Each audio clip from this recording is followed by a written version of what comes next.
शंकराचार्य के हिसाब से ये जो दुनिया हमारी है, ये भी एक तरह का सिमुलेशन है। अंतर सिर्फ इतना है कि हम कैरेक्टर हैं और उस वीडियो गेम का रिमोट किसी और के हाथ में है। कोई हमारे साथ खेल रहा है और हमें लगता है कि मैं सीए बन गया, वहां से बटन कैसे चलाया, अब सीए बन गए, और आप उछल रहे हैं, ये कर रहे हैं, वो कर रहे हैं। अचानक उससे गलती हुई, यहां मामला खत्म। जैसे वीडियो गेम में आपसे गलती हुई, अंदर वाला खत्म हो जाता है। इतनी फानी किस्म की जिंदगी, इतनी बुलबुले जैसी जिंदगी, उस जिंदगी में इन छोटी छोटी बातों में इतना लीन होकर डूबे रहना, मेरे ख्याल से इससे खराब जिंदगी कोई नहीं हो सकती। और इसलिए जो करना है वो ये है कि जिंदगी में होते हुए अपनी जिंदगी को बेहतर कैसे बनाना है। फाइनेंशियल चीजों से कंप्रोमाइज न करते हुए अपनी बाकी जिंदगी को बेहतर कैसे बनाना है। और जिंदगी बेहतर है यानी इसके 4-5 पैरामीटर्स हैं। सबसे गहरा पैरामीटर ये है कि आपके पास जीने का कोई पर्पस है या नहीं, और है तो कितना बड़ा पर्पस है। कुछ लोगों के पास होता है, मुझे सबको हरा देना है, फर्स्ट आना है, 1 करोड़ कमाना है, ठीक है, पर्पस है, पर यह पर्पस बहुत दूर तक हेल्प नहीं करेगा। इससे बेहतर पर्पस होता है एक समय के बाद कि आप अपनी क्रिएटिव इनसाइट को आगे बढ़ाएं। मैं ऐसे कई सीएस को जानता हूं जो सीए हैं, पर उनको लगा कि मेरी जिंदगी इतनी सीमित नहीं है, मुझे कुछ और करना चाहिए। तो उनमें से एक शेखर कपूर बन गया। उसने मिस्टर इंडिया फिल्म बनाई, बैंडिट क्वीन बनाई, कितना कमाल किया। एलिजाबेथ फिल्म हॉलीवुड में बनाई। वो चार्टर्ड अकाउंटेंट है, और उसको एक दिन समझ में आ गया कि मेरा सीए वाले काम से ना जिंदगी कमाल की नहीं हो पाएगी। ठीक है, मैं कुछ कुछ कर लूंगा, लेकिन वैसी नहीं हो पाएगी जैसे मैं चाहता हूं। और बहुत सारे सीए हैं। एक सीए को लगा कि मुझे देश को भी सुधारना चाहिए, वो सुरेश प्रभु बन गया, रेल मंत्री बन गया। एक और सीए को लगा कि मुझे एक नई पॉलिटिकल पार्टी में ईमानदारी का संदेश लेके जाना चाहिए, वो राघव चड्ढा बन गया। इतने सारे सीएस हैं। कोई पॉलिटिक्स में आ गया, कोई उद्यम में चला गया। एक सीए बाहर से पढ़ के आया, उसको लगा मुझे तो मीडिया की दुनिया को रेगुलेट करना है, अच्छा बनाना है। उसने एक मैगजीन शुरू की, इंडिया टुडे, और धीरे धीरे वो आज तक का मालिक बन गया। अरुण पुरी, वो भी सीए है। क्यों सीए होके ये मान लेना है कि मेरी जिंदगी इतनी ही है। एक यंग सीए सिद्धांत चतुर्वेदी फिल्मों में इतना सुंदर एक्टर बन के आ गया है। अभी वो गली बॉयज में आया, शानदार एक्टिंग करता है। एक सीए को लगा कि मुझे केवल अकाउंटिंग नहीं करनी है, मुझे तो कुछ बड़ा काम करना, स्टार्टअप करना है, वो मोतीलाल ओसवाल बन गया।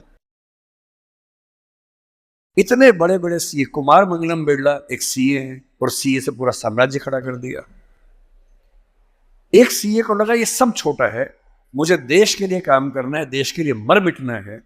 और आज से 2 महीने पहले उसने देश के लिए अपनी जिंदगी बलिदान कर दी। कर्नल मनप्रीत सिंह, जो कि सीए थे, वो भी चार्टर्ड अकाउंटेंट था। मेरी पहली आपसे गुजारिश ये है कि सीए बनने के बाद अपनी क्रिएटिव इंस्टिंक्ट को मरने मत दीजिए।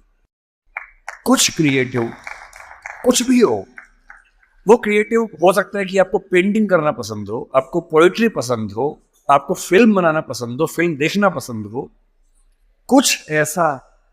क्योंकि जो क्रिएटिव नहीं है, कई थिंकर्स कहते हैं कि जानवरों के पास जो 5 सेंसेस होती हैं, मतलब सबके पास नहीं, लेकिन जैसे गधे के पास है, गाय के पास है, भैंस के पास है, 5 सेंसेस हैं, हमारे पास 5 सेंसेस हैं। तो वो कौन सी चीज है जो मनुष्य को उनसे अलग करती है? तो वो क्रिएटिव सेंस है। और जिसने अपनी क्रिएटिविटी को ही मार दिया, फिर वो तो एक मशीन है, फिर काहे का इंसान है। इसलिए मेरी पहली गुजारिश आप सबसे ये है कि सीए होते हुए कुछ ऐसा क्रिएटिव शौक पाल लीजिए कि दिन में 1 घंटा मस्ती से गुजार सकें उसमें। वो कुछ भी हो, फिल्म देखने से लेकर कविता लिखने तक, पेंटिंग करने तक, कुछ भी हो। गाना हो, गाना सीखिए, सिंगिंग सीखिए, इस उम्र में सीखिए, तबला बजाना सीखिए, हारमोनियम सीखिए, गिटार सीखिए।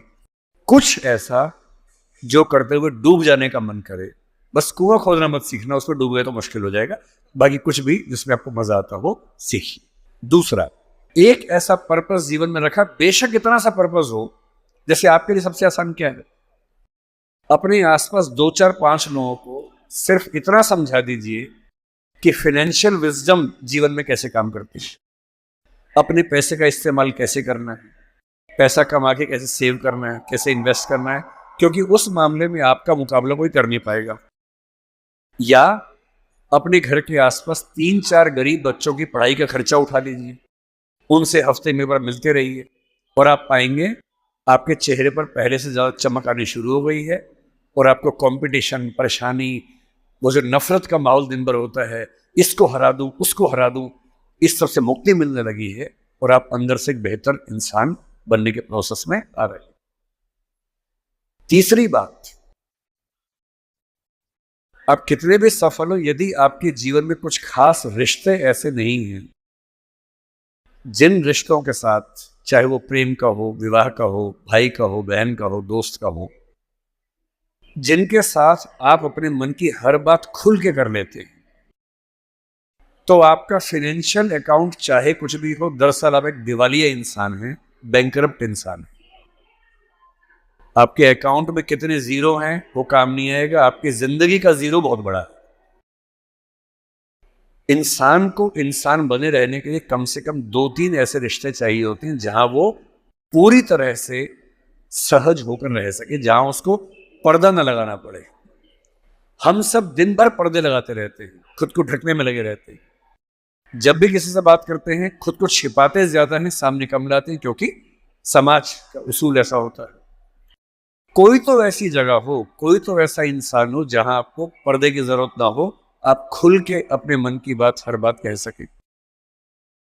इसलिए मैं अपने जो काउंटर पार्ट्स हैं, चाहे वो सिविल सर्वेंट्स हो, चाहे आप सीए हैं, मैं अक्सर कहता हूं कि जिंदगी की बैलेंस शीट में पैसे के साथ साथ creativity, emotional satisfaction, personal space.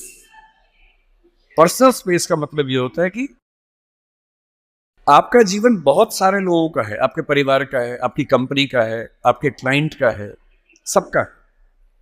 और अक्सर आप देखेंगे कि आपका जीवन सिर्फ आपका नहीं है, बाकी सबका है।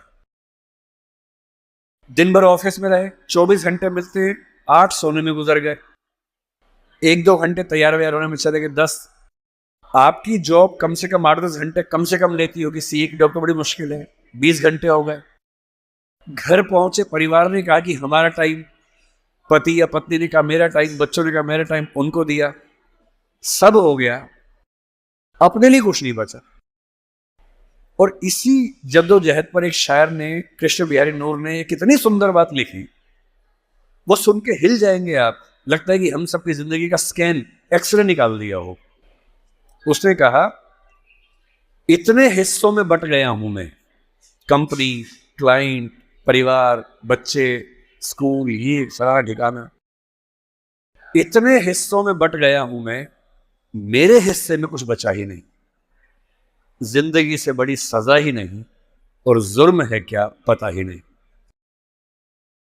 तो जब जिंदगी के अपने हिस्से आप बांट रहे हो सबके लिए, हो सके, मैं तो करता हूं रोज, हो सके तो रोज कम से कम आधा या 1 घंटा सिर्फ अपने लिए रखना है, जिसको मी टाइम कहते हैं आजकल के लोग। वो मी टाइम कैसे आ सकता है?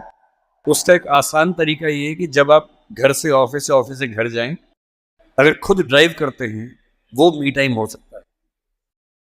उस समय फोन को ऑफ कर दीजिए, अपने आप से बात करते हुए चलिए, अपने आप से सवाल, अपने आप से जवाब, अपने आप से ठहाका मार रहे हैं, कुछ सोच रहे हैं, उधेड़-बुन में हैं। अगर वो नहीं मिलता टाइम, तो घर पे या ऑफिस में कुछ आधा घंटा निकालिए, कागज पेन लेके बैठिए, कुछ पॉइंट्स नोट कीजिए, और रोज सोचिए कि आज का दिन मेरी जिंदगी को किस तरह से कंट्रीब्यूट करता है, अगर करता है या नहीं करता है।